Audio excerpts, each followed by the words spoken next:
Mi filosofía del triunfo. Michael Jordan. Narración Ronnie Guerrero. Dedico este libro a mis amigos íntimos y a mi familia por la inspiración y el apoyo que me han brindado, y a mis padres por el amor y la guía que me han ofrecido a lo largo de toda mi vida. Ellos son el modelo que he decidido imitar. Metas. Paso a paso. No concibo ninguna otra manera para lograr las cosas. Mi meta principal siempre fue llegar a ser el mejor, haciendo las cosas paso a paso. Por eso no tuve miedo de estudiar en la Universidad de Carolina del Norte después de terminar la preparatoria. Todos me decían que no eligiera dicha universidad porque no podría jugar a ese nivel. Dijeron que debería asistir a la Academia de la Fuerza Aérea porque así tendría empleo al terminar mis estudios. La gente tenía planes diversos para mí, pero yo tenía el mío. Siempre me he propuesto metas a corto plazo. Al mirar atrás que cada uno de esos pasos o éxitos parciales me llevaron al siguiente, cuando me expulsaron del equipo en la preparatoria como correctivo, aprendí algo.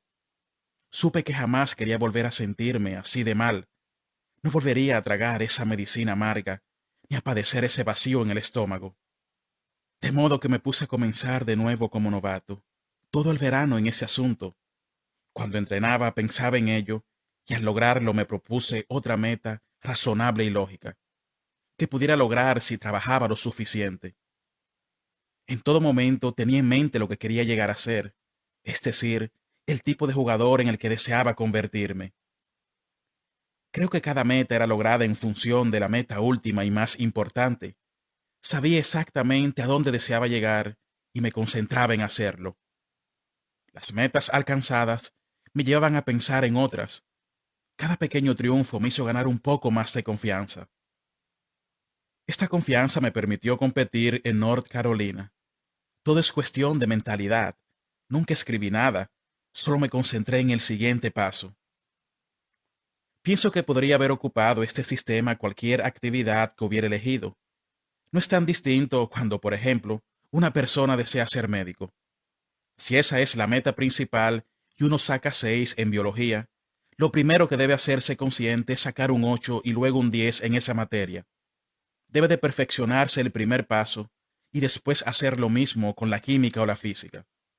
De estos pequeños pasos, si no lo hace, estará expuesto a todo tipo de frustraciones. ¿De dónde obtener confianza si la única medida del éxito es llegar a ser médico? Si usted lo intenta con toda su capacidad y no llega a ser médico, ¿significa esto que su vida es un fracaso? Por supuesto que no. Todos los pasos preliminares son como las piezas de un rompecabezas. Al unirse forman una imagen. Si el rompecabezas llega a completarse, usted ha logrado su propósito. Si falta una pieza, no se desanime. Si ha hecho su mayor esfuerzo, habrá logrado muchas cosas a lo largo del camino. No todos pueden completar la imagen. No todos llegarán a ser el mejor vendedor o el más grande jugador de básquetbol. Pero sí se convertirá usted en uno de los mejores, en hombre de éxito. Esta es la razón por la que siempre me he propuesto metas de corto plazo. No importa si se trata de golf, básquetbol, negocios, vida familiar o béisbol. Me propongo metas realistas y concentro toda mi atención en ellas. Pregunto, leo y escucho. Eso hice respecto al béisbol con las Medias Blancas de Chicago. No temo preguntar cualquier cosa a quien sea, o si no tengo las respuestas o el conocimiento necesario. ¿Por qué de tener miedo? Mi intención es llegar lejos, y por eso pido ayuda e instrucciones. No hay nada de malo en ello. Paso a paso. No concibo ninguna otra manera para lograr las cosas. Temores. El temor es una ilusión. Nunca tomo en cuenta las consecuencias de fallar un tiro importante. ¿Por qué? Porque cuando se piensa en las consecuencias, siempre se piensa en un resultado negativo.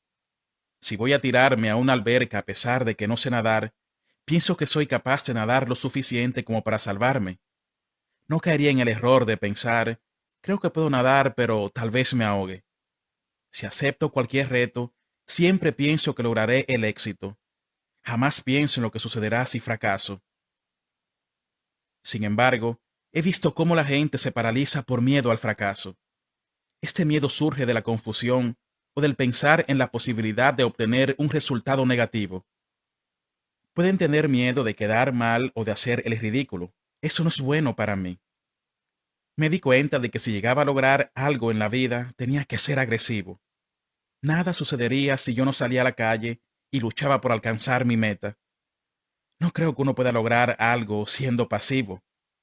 Sé que el temor puede ser un obstáculo para algunas personas, pero para mí no es más que una ilusión. Cuando me enfrento a situaciones cruciales, solo pienso en lo que trato de lograr. Cualquier temor es una ilusión. Parece que hay un obstáculo en el camino, pero en realidad no existe. Lo que sí existe es la oportunidad de hacer el mejor esfuerzo y obtener éxito. Si resulta que mi mejor esfuerzo no es suficiente, al menos no tendré que mirar atrás y decir que tuve miedo de intentarlo. Tal vez no era lo mío. Tal vez no poseía muchas aptitudes. Eso no tiene nada de malo, y tampoco hay nada de qué temer. El fracaso siempre me ha fortalecido para la siguiente prueba. Mi consejo es que usted debe de pensar positivamente y encontrar fortaleza en el fracaso. En ocasiones, el fracaso nos acerca a donde queremos llegar. Si intento componer un auto, cada vez que intento algo y fallo, me acerco a la respuesta correcta. Los inventos más importantes del mundo pasaron por cientos de fracasos antes de que se descubrieran las respuestas correctas. Pienso que a veces el temor proviene de la falta de concentración, especialmente en el caso de los deportes. Si yo me parara en la línea de tiro libre, pensando que hay 10 millones de personas observándome en sus televisores, no hubiera logrado nada. Trato de situarme mentalmente en un lugar familiar. Pienso en las muchas ocasiones que realicé tiros libres en los entrenamientos, ejecutando los mismos movimientos y utilizando la misma técnica miles de veces. Si usted se hace lo mismo, se olvidará del resultado porque sabrá que está actuando correctamente. Relájese, tranquilícese. La verdad es que uno no puede hacer más que esto. Fuera de la técnica obtenida de antemano, los resultados escapan a nuestras manos. Así que no se preocupe por ello. Lo anterior no es diferente al hecho de realizar una presentación en el mundo de los negocios o al hacer un trabajo para la escuela. Si usted ha hecho todo lo necesario, el resultado no estará en sus manos, independientemente de que la presentación le guste o no a los clientes. Eso depende de ellos, es decir, de los compradores o de los maestros. Acepto el fracaso. Todos fallamos en algo, pero no puedo aceptar que no se intenten las cosas. Por eso no tuve miedo de probarme en el béisbol. No puedo decir algo como, bueno, no lo lograré porque tengo miedo de no llegar al equipo grande. Eso no se me hace bien. La verdad es que el triunfo no importa mucho, siempre y cuando haga el mejor esfuerzo con todo su corazón y esforzándose al 110%. Recuerde, el temor es una ilusión. Compromiso. No hay caminos fáciles. Al salir de la preparatoria tenía un fuerte sentido del compromiso. De no ser así, si mi deseo de triunfo hubiera sido menos intenso, habría tomado el camino fácil de asistir a otra escuela. Pero fui a North Carolina porque me di cuenta de que muchos jugadores de Dean Smith eran seleccionados por equipos de la NBA. La gente me decía que era mejor evitar el camino difícil, pero yo estaba dispuesto a hacerlo. El compromiso con mis metas determinaba cada acto. Quería descubrir las cosas por mí mismo. Deseaba conocer el terreno en el que me encontraba.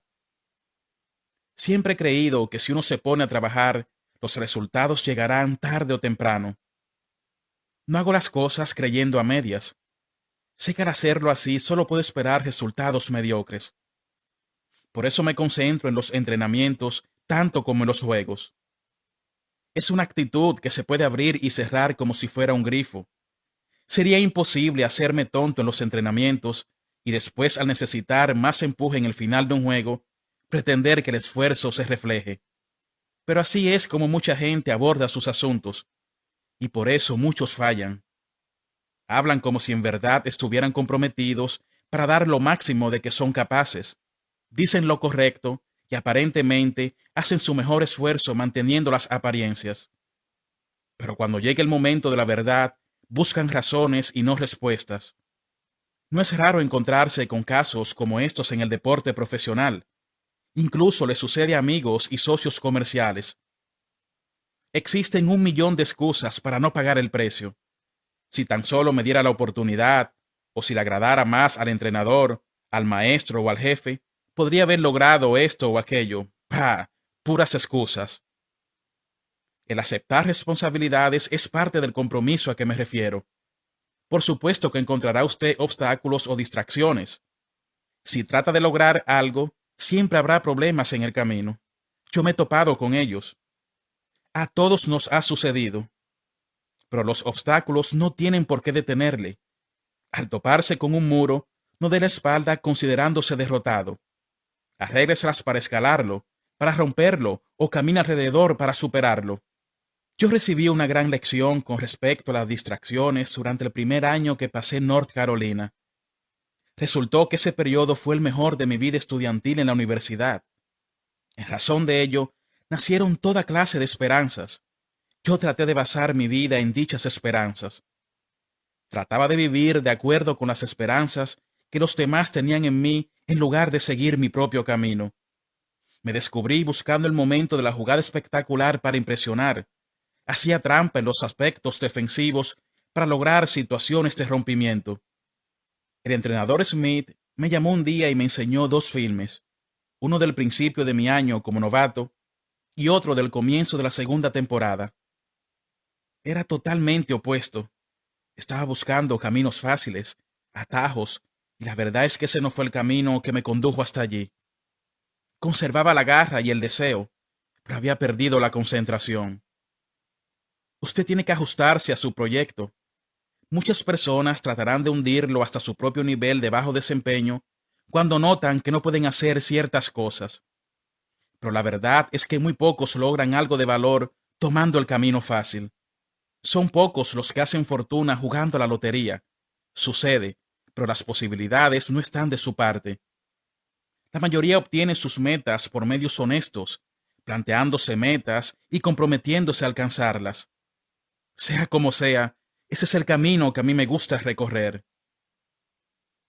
Trabajo en equipo. El talento gana juegos, pero el trabajo de equipo y la inteligencia ganan campeonatos. Parece que nuestra sociedad tiende a convertir los niveles individuales en éxito en cuestión glamorosa, sin considerar el proceso en su totalidad. El fútbol americano es un buen ejemplo. Pienso que el fútbol americano es un deporte de segunda. Ahí tiene usted a la estrella, el mariscal de campo, quien es muy inteligente y que probablemente sea capaz de conducir al equipo, pero no puede hacerlo sin contar con el apoyo de los guardias y tackles que están frente a él.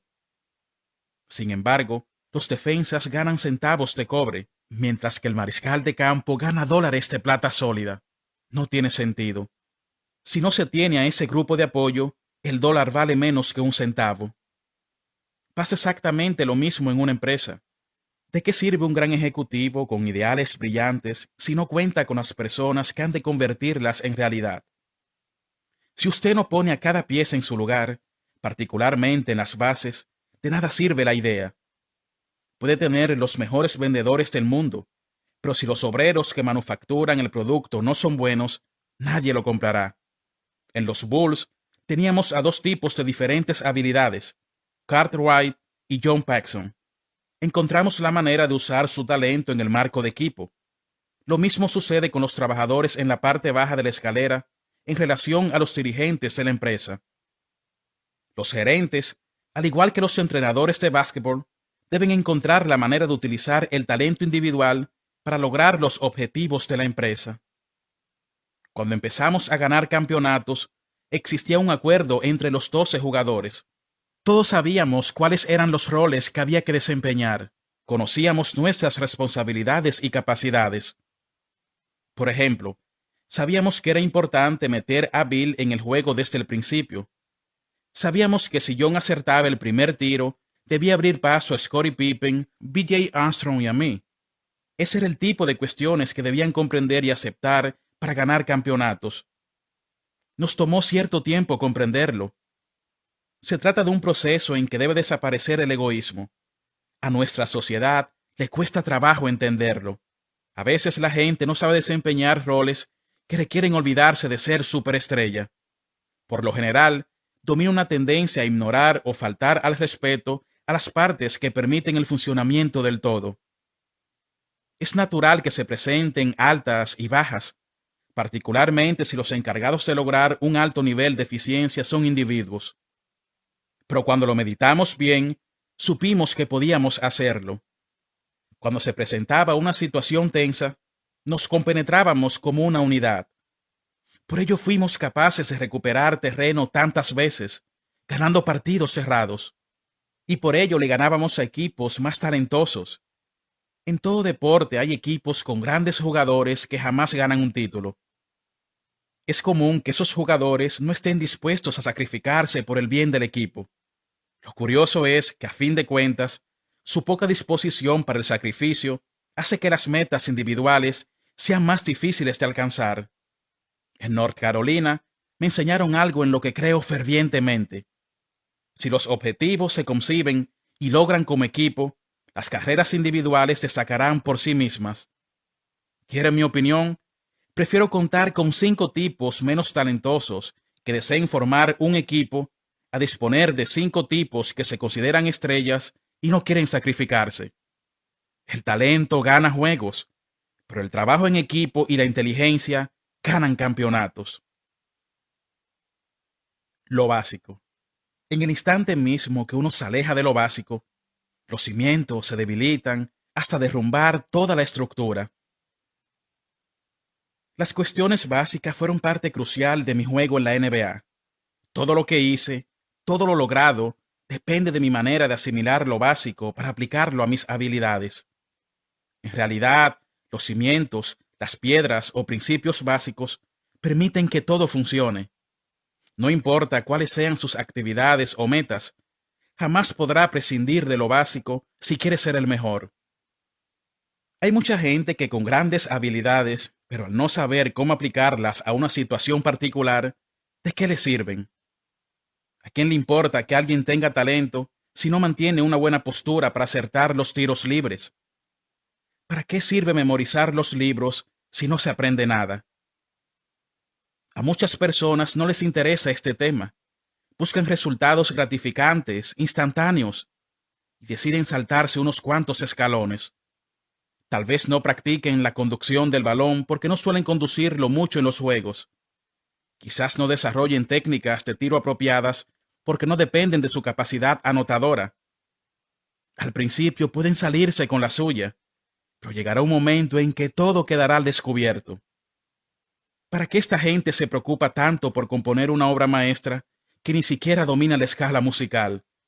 Es imposible lograr este objetivo si no se domina lo básico.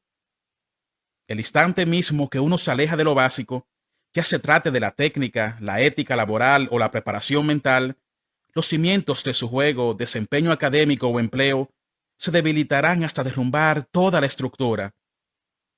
Pongamos como ejemplo la NBA. Hay jugadores habilidosos que no pueden vencer dificultades. ¿Por qué? Porque no cuentan con los cimientos necesarios para construir. No poseen lo básico. Piensa usted en todos los gigantes que en el colegio jugaban como titulares y terminaron en las bancas de la NBA. Algunos ascendieron en la escala confiando en su tamaño y fuerza. Entonces llegan a lo más alto y resulta que eso no basta. Para ese momento ya es demasiado tarde.